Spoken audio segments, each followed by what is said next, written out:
Okay, for those of you who are wondering where Elspeth is, she called me tonight. Collect, from Virginia, and she's in Virginia Beach. Butch? Where's Butch? Yeah. And she's going to be there a while. Anyway, she's fine, and that's where she is. All right. I had hoped this evening to talk to you about writing, this book, Hazards to the Human Heart. But the last few days, I've been both gout-ridden and flu-ridden and bilious, and so actually all my big ideas about pulling together thoughts about this book and writing have gone for naught. I do want to say that it is my fourth book, and that I'm beginning to understand what writing books is about.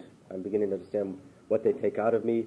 I'm beginning to understand what I put into them, and how people respond. So that there's something very sort of familiar about the ritual now, and I still like it.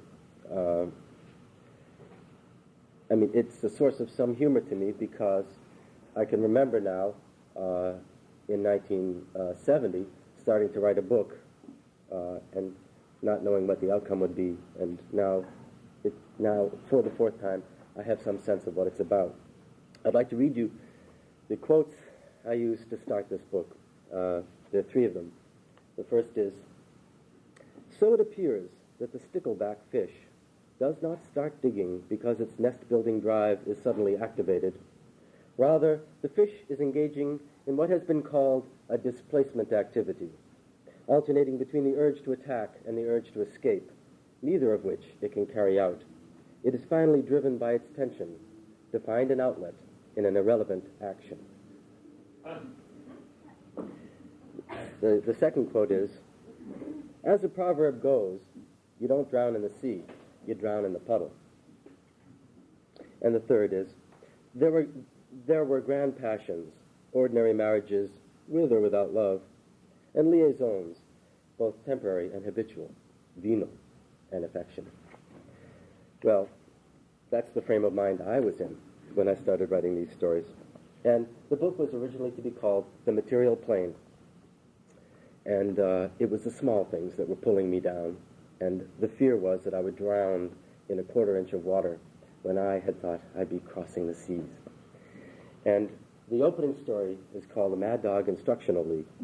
And it's about a lunatic, a man roughly the same age as myself. And this maniac in his early 30s begins to play basketball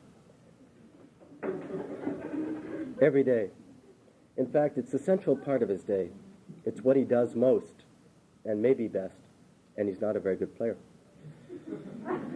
Now, he has a friend, Mad Dog, who is his guru, his basketball guru. And Mad Dog is a crazy street Irish guy from Boston, out of his mind. And as the story opens, the narrator, the I in this story, has just been told by his wife that Mad Dog has come back into town. Now, she's not pleased about it. And we learn for good reason why she's not pleased. She's not pleased, there's specific reasons, but also because her old man is crazy, and here's, a hyper form of his craziness coming back into town. So, your friend Mad Dog is back, and I'm picking up somewhere into the story. And I'm going to read you just a little piece of this. "No question about it," my wife said flatly, straight-arming all my innuendo and speculation. "Your friend Mad Dog is back." I don't really want to paint my wife as some kind of virago. She simply had the opportunity to say something critical, throwing in a little self-righteousness, and did so. We just weren't doing all that well together. Still partners, yes, sparring partners. And I was looking, after what some refs might have ruled a low blow, to clip her one right on the jaw, so to speak. Forget the so to speak. I really wanted to let her have it, not so much for the way she was, but for what we now were together, at odds, cross purposes, out of step. All I seemed to hear from her was no, her eyes half the time saying, "I told you so." And when truces were sustained long enough to touch, maybe to make love, Then her body was so sweet and rich that even as I was in her, I'd become enraged to think how soon it would all be bad again. At this marital moment, then, my wife wasn't much pleased by the prospect of Mad Dog coming round again, and I couldn't blame her. Why? Forget Mad Dog a minute. Try the times. Oh, this corpulent here and now, obliterating the past, numbing possibility, this pure present tense was on my nerves. Poly-liberated Northern California had, by this near-terminal point in the 70s, reduced itself to flu and inflation. Too harsh? Unfair? Well, at least the drought had ended. There had been almost no rain for 2 years, reservoirs running on empty, hillsides brown, burnt, water rationing up here, while Southern Californians spewed water on the freeway shrubbery. Too many sunny days, no closure, no level of remove, no yesterdays. And then finally, starting not long before Christmas, just about 40 days and 40 nights of blessed rain, sewers gurgling, drain pipes leaking, ceilings staining, green hazing the fields, worms washed to the surface of the soil, fighting for air. And of course, people. Mad Dog often said he'd sooner buy an American car than trust a human being. People complaining about gray days and getting drenched. Rush hour on the Admiral Chester Nimitz freeway in the spirit of Corregidor. Numerous rain-caused fatalities. So, drought over, bricks out of toilet tanks, complaints replacing hosannas. After a winter of rain, spring had come. But even as the wildflowers unfurled, nothing held together for me. One weekend I turned on the tube and saw, as I scanned the Spectator Sports, Joe Garagiola, Kurt Gowdy, Bud Collins, Howard Cosell. Grounds for massive depression. I'm saying not only that this was no time for visionaries, but also that opportunists had run themselves ragged. Dreams hustled into so many marketable commodities you could get embarrassed for the species. And I kept hearing all the time from walking shards about therapy for the whole being. As the Bay Area continued to sprawl, people in cars creating fumes to asphyxiate themselves, having no particular place to go and afraid I'd still be me anywhere I went, I found myself at home, liquidating ants, the Himmler of Hymenoptera, though they weren't even streaming in my direction. I believed briefly that a pasta machine would solve my problems. I bought a pair of electric yellow track shoes, garish is too kind a word, and wore them everywhere, but did no jogging. I had the inside of the house painted white. I read junk mail. I practiced disco dancing. In this grim period, I gave much thought to the word flu.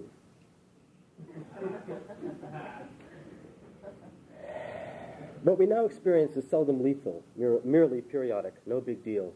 But truth be told, in sunny California, people get flu all the time, often can't shake it, sometimes live with it for seasons. Few Californians under 65 are willing to speak publicly about this, particularly once winter wanes. The lack of health in fine weather suggests defects in character. People are always slow to accept flu in others. Several years back, I shared an apartment with a carpenter friend who was incredibly strong. He could get hit on the back by a falling beam, come home, soak in a tub, do some yoga, and be out working the next morning. When I contracted the flu, that is, overwhelming dizziness, inability to walk 100 feet, and a sense of utter desolation enhanced by a bill for the doctor's diagnosis that I had the flu, I say that when I got sick, my carpenter friend wasn't long on sympathy. Invisible, no stigmata. The whole business smacked to him of hypochondria and malingering. Even the most gentle souls, I found, can be like wolves if they don't understand what you're feeling. My carpenter friend thought that what was really wrong with me was psychological, or that if I improved my diet, jogged more, took vitamins, all within my power, you see, I'd improve. I cannot say I cried then, when, like an elephant down by pygmies, he got it bad, real bad. Flu within was matched by inflation without. Prices in real estate doubling every third year. Even near Buddhas got greedy. Surely this was no time to ignore the material plane. Failure to buy into the inflationary spiral would render one a peon for life, for lives to come. As a corollary, it seemed that the entire bottom of the economy had disappeared. Almost no one spoke of the poor, particularly of helping them, and the poor themselves were strangely silent, as if ashamed, or perhaps simply awed by the widening gulf between them and the middle class. Nor was there now any such thing as junk. Nearly new stores prospered, marketing items new to you. Apparent to me also was a symbiotic relationship between condominiumization and the ecology movement. Those who could no longer afford a home, but who paid $75,000 for ownership of a small apartment, these people had a keen appreciation of spaceship Earth's limited resources. If there might not be enough room in the lifeboat for recalcitrant fellow citizens, oh, the choices would be terrible. At least the whales could be saved. And given the difficulties of talking to those outside one's circle, interspecies communication looked both easier and preferable. Working myself to a frenzy as I appraised all this, I sealed my fate by deciding to stop smoking. Phones rang incessantly in my pineal gland. I was a beached fish gasping in the sun, snorting coke to suppress my nicotine craving, manifesting itself externally in bud-like excrescences, which I ascertained to be yaws. I ran through $1,000 quick and contracted a mild case of megalomania. My irritation increased as I saw subordinate sections of my psyche asserting their primacy. I seemed to be at school in myself, majoring in four-letter words, minoring in scatology. Though intermittently aware of what my language sounded like, I was only the more depressed, perhaps because even when nothing seemed particularly wrong, I had the sensation that the depression lever in my cerebellum had been permanently tripped. I was forever on the verge of tears. At long last, having absorbed an overdose of my vile language, my wife succumbed. "Your fucking dinner's ready," she said one night. "It's on the fucking table."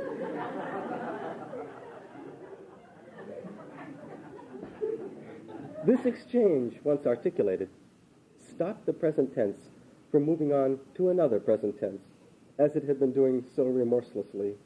Having remembered almost nothing for weeks, I remembered this, and dismayed, was left to measure it against my high resolve when we'd first fallen in love to never, no never, say a sharp word to her. Anyway.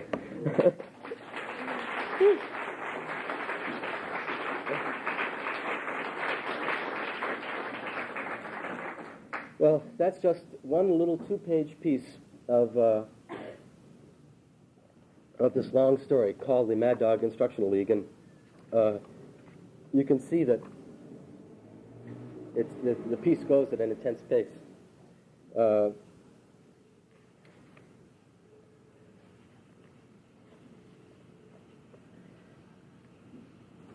the flu again. Yeah, you see, now I almost didn't write that thing about the flu because I was afraid, kind of, don't push my luck. If I don't write about it, it won't hurt me. But it didn't work. Oh, here, apropos of the joys of writing books. This is a review my editor just sent me of this book from the Valley News Dispatch in Tarleton, Pennsylvania. Should have been Taciturn, Pennsylvania.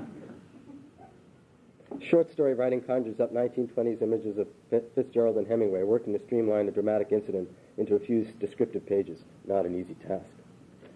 Hazards to the Human Heart by Thomas Farber follows in that tradition. Why not Chekhov and Turgenev? But the last line is what I like. All the stories in this collection are worth your time. Farber's, quote, human heart, end quote, pumps fresh blood into the short story genre. It may be the easiest transfusion to take. Thank you, Howard Bronder. Woo! All right. Thank you, Howie. Yeah. Does a chicken have lips? Yeah. Okay. Well, Mad Dog and his exploits bookend this set of stories. And then, in between, there are smaller stories. This is one which appeared in Cosmopolitan. No, Cosmopolitan? What? Playgirl? What? The one about the boots. Huh? Playgirl. Yeah. That's another thing, is how to expose yourself to the lowest possible. Seems to me that there should be, if not a movie tie-in, when you have a story in Playgirl, that you should get to be the centerfold if they buy your fiction. This story is called Whatever the Cost, and it's for Chester Aaron. Here was a man who thought his bride beautiful. If in the first weeks of their marriage he was, not surprisingly, consumed with desire for her nakedness, a corollary of the passion they shared was his awe at how fine she looked in even the simplest clothing. Studying her as if with new eyes, he was utterly overwhelmed by the gentle curve of her breasts under a tight sweater, the long line of thigh and shank in Levi's, the cascade of hair over a plain blouse's white collar. Oh, she had her flaws, he knew, but he no longer really saw them, not even her crooked teeth. Opting for a simpler life, they took up residence on a small farm soon after the wedding and dressed accordingly. Even so, catching sight of his wife bending to weed the garden or stretching on tiptoe to reach an apple, he marveled that the most functional clothing was never less than a foil for her beauty. He praised cotton, gave thanks to denim, no longer disparaged synthetics. Of course, the honeymoon came to an end. Giving her a down parka, he soon had cause for regret. What kept her warm also obscured, no, obliterated, the lines of her figure. He couldn't stand it, tried to take the parka back. "You look like the Michelin tire man," he said. He was equally dismayed when she discovered sweatpants and began to wear them every day. She bought several pairs, dyed them various colors, even made some of velour. "I don't think they look good on you," he told her. "I don't care if they're functional. I know it sounds crazy, but can't you humor me?" Though he saw her in parka and sweatpants until he cursed winter, until he thought of moving to Hawaii, he was solaced when they occasionally had reason to dress up.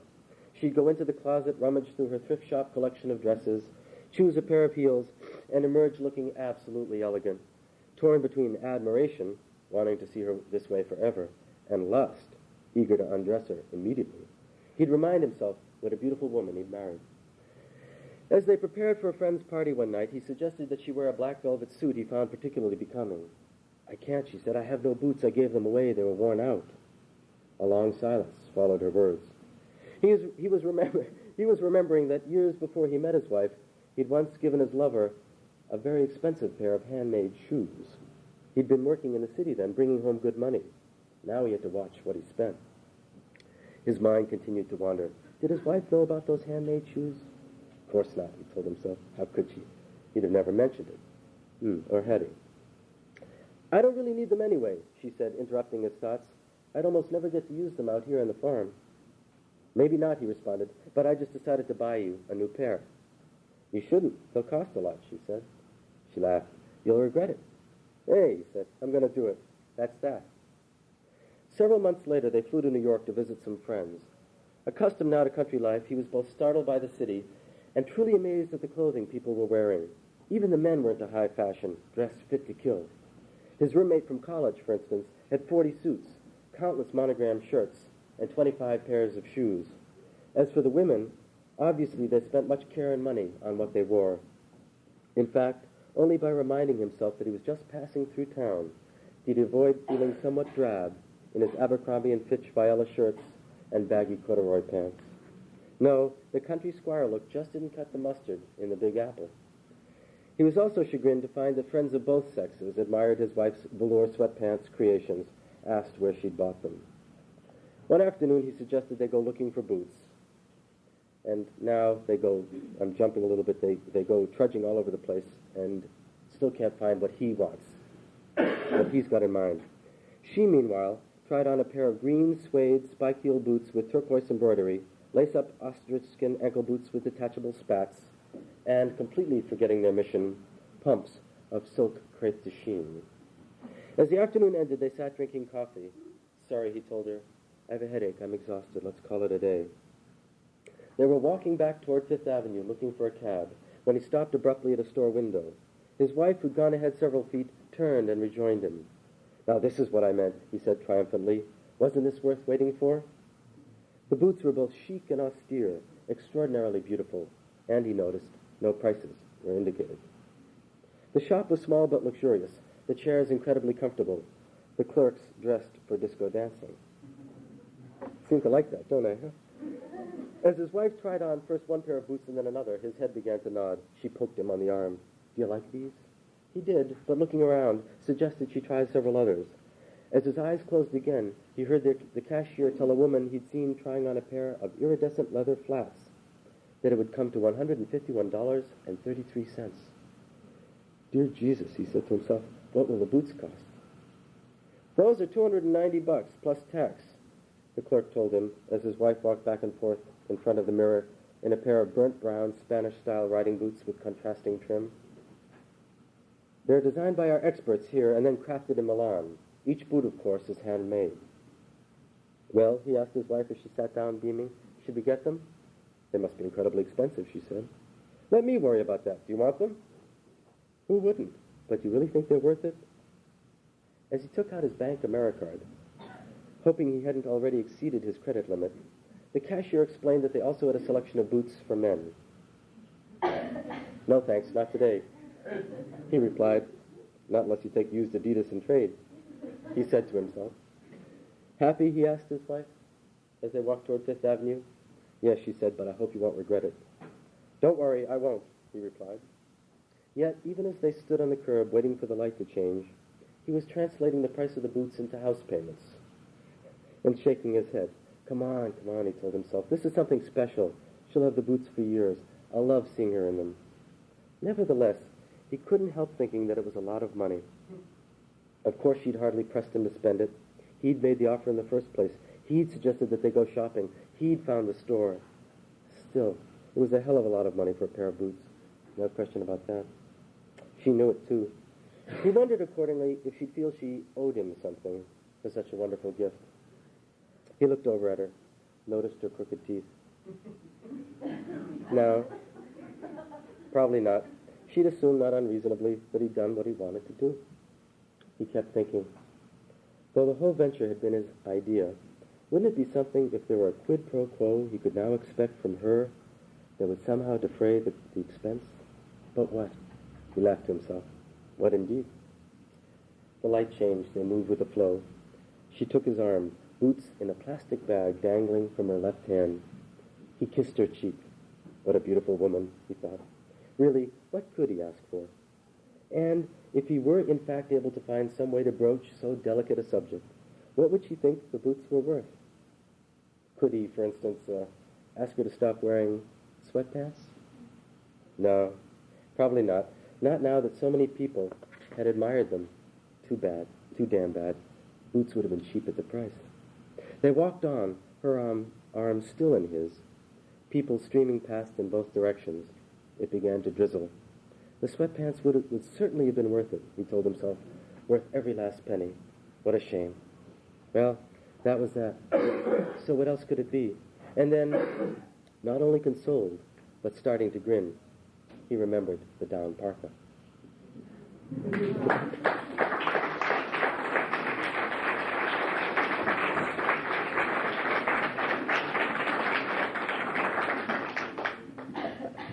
I get a kick out of, as a writer, I get a kick out of the green suede spike-heel boots with turquoise embroidery, lace-up ostrich skin ankle boots with detachable spats, and pumps of silk crepe de chine. I mean, those aren't in every basketball player's vocabulary. Those words.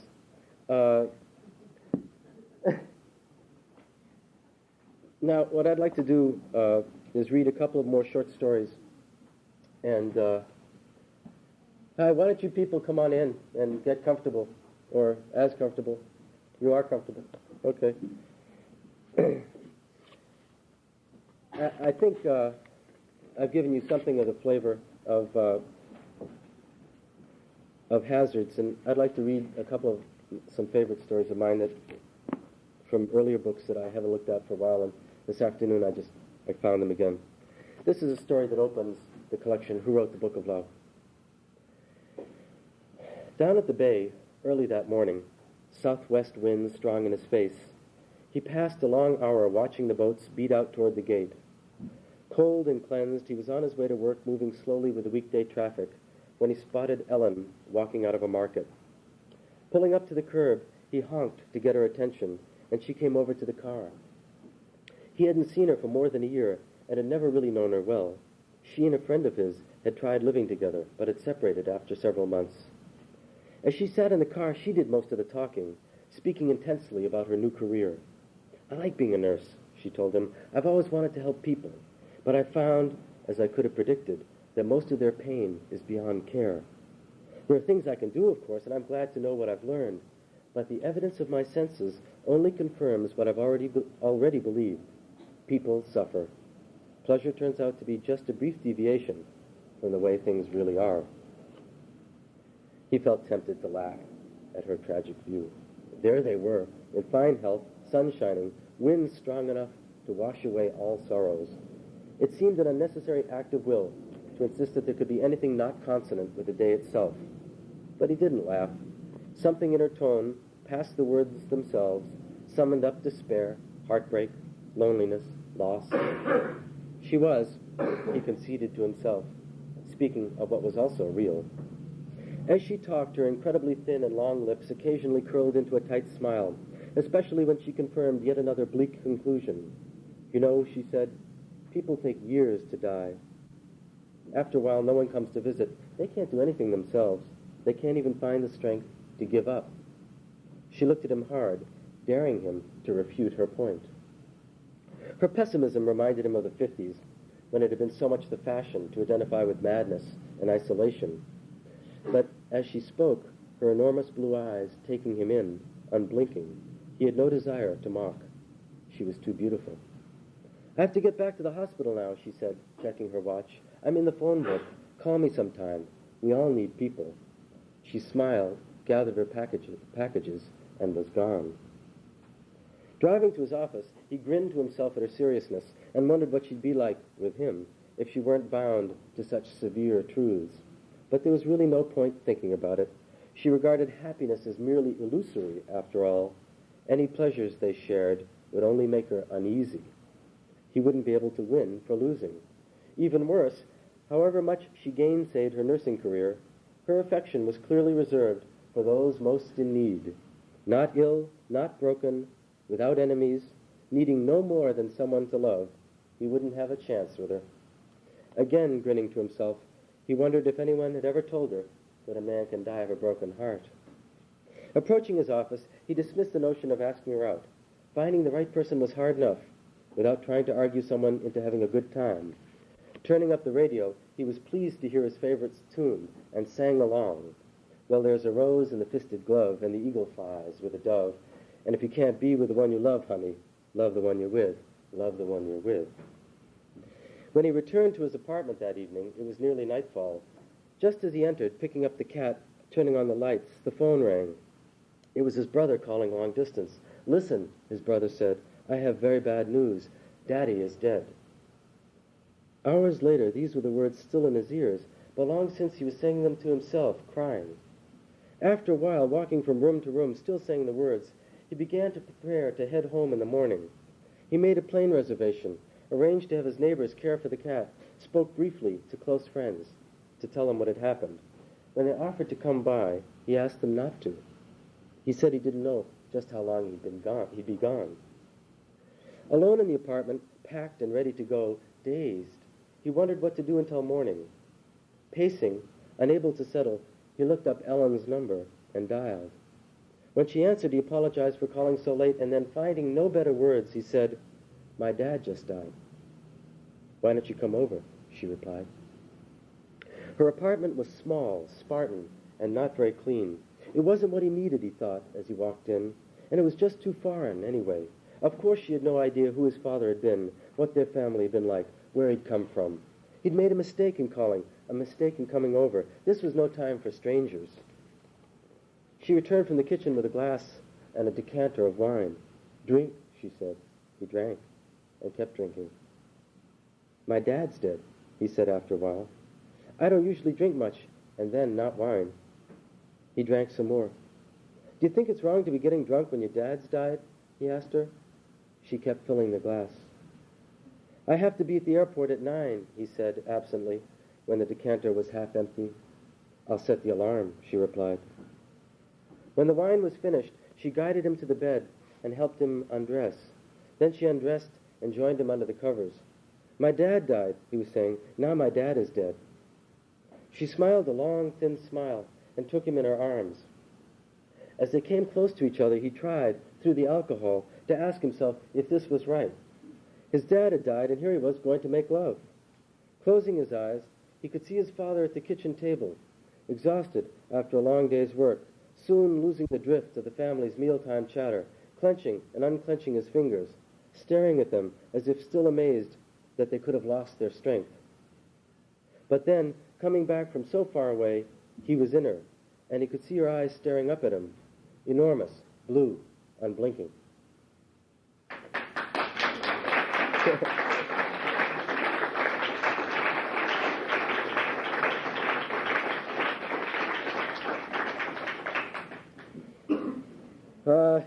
That Farber's invariably drawn to the positive.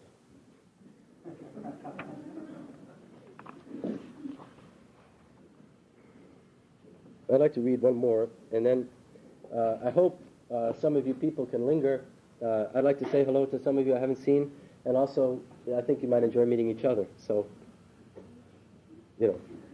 mix and meddle. Let's see.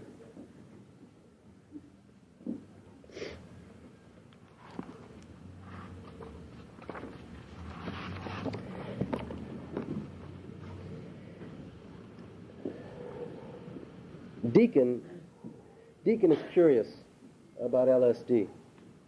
What's that shit like anyway, man? He's about 6'7", 250 pounds, black, with a smile that just won't quit. Psychedelic, as they say. Well, think of it this way, Deacon. Suppose for a minute that this place isn't real, that you've imagined it. Or even better, suppose that just now as we walk and talk, you're at the tail end of a dream. You with me? So none of this is really happening. Those aren't real cells over there. Those aren't real guards.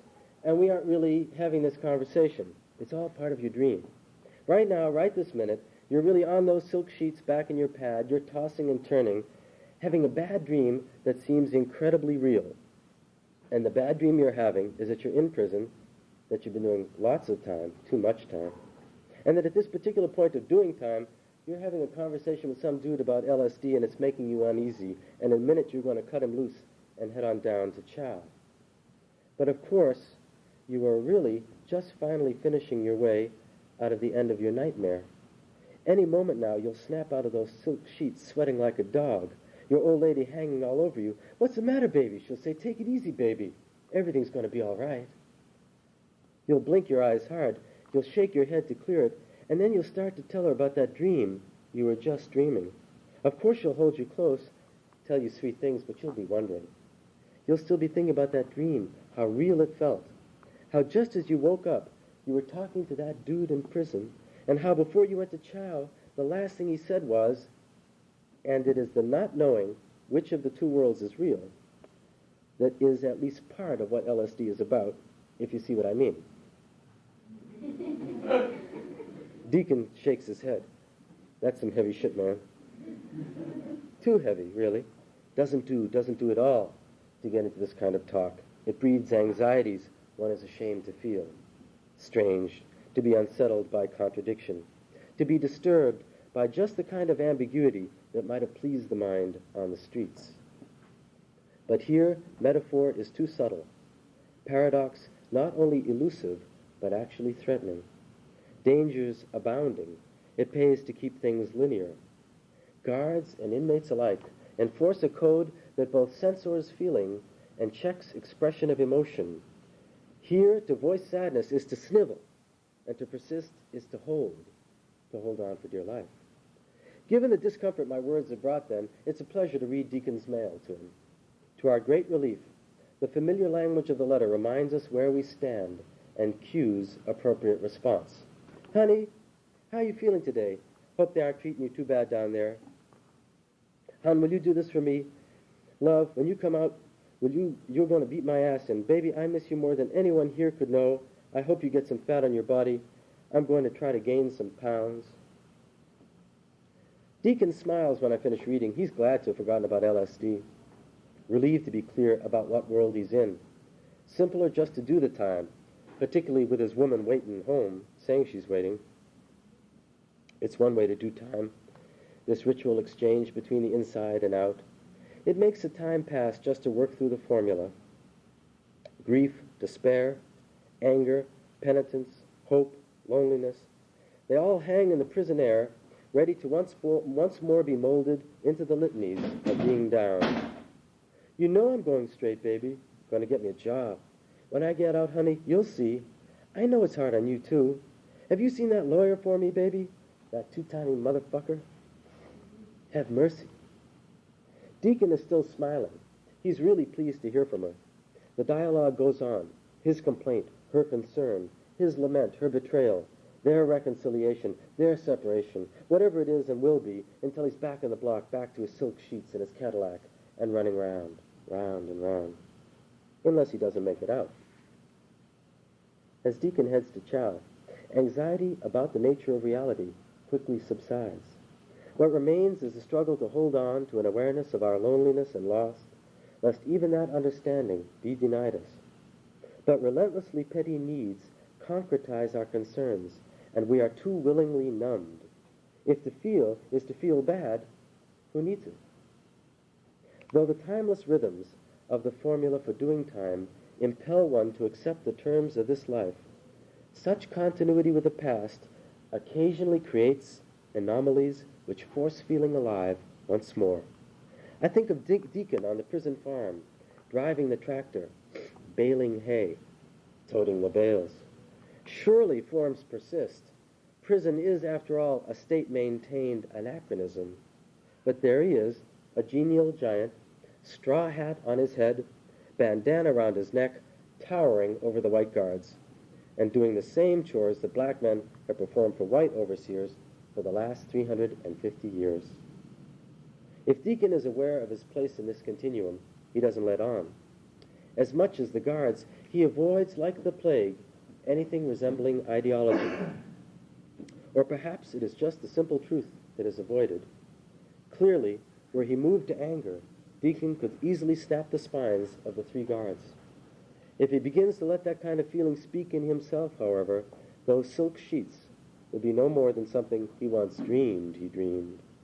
To see the day that his memories are the stuff of real life, Deacon shuns the Muslims. He does his own time, garners what pleasures he can from the work itself, and above all, trusts that the real world corresponds to his reveries, that those fine women really are out there and waiting for him. For their part, the guards fully appreciate Deacon's compliance with traditional modes. The big fella certainly can do a day's work. Even so, it's hard not to want something more from him. But already he works so hard. What else can he do? Maybe he can sing. Oh, the deacon went down? Or perhaps, if I had the man like the man had me, wake up in the morning, I'd set him free. Thank you.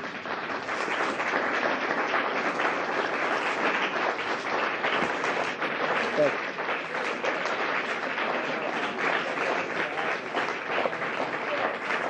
Thank you.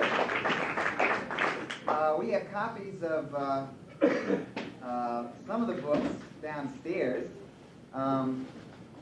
Hazards of the Human Heart, and I think we have some copies of Who Wrote the Book of Love. I hope we don't have enough to go around. I guess if you're interested to go downstairs, we have them at the cash register, bring them up, and Tom will be happy to sign them, and just have fun. Thank you for coming.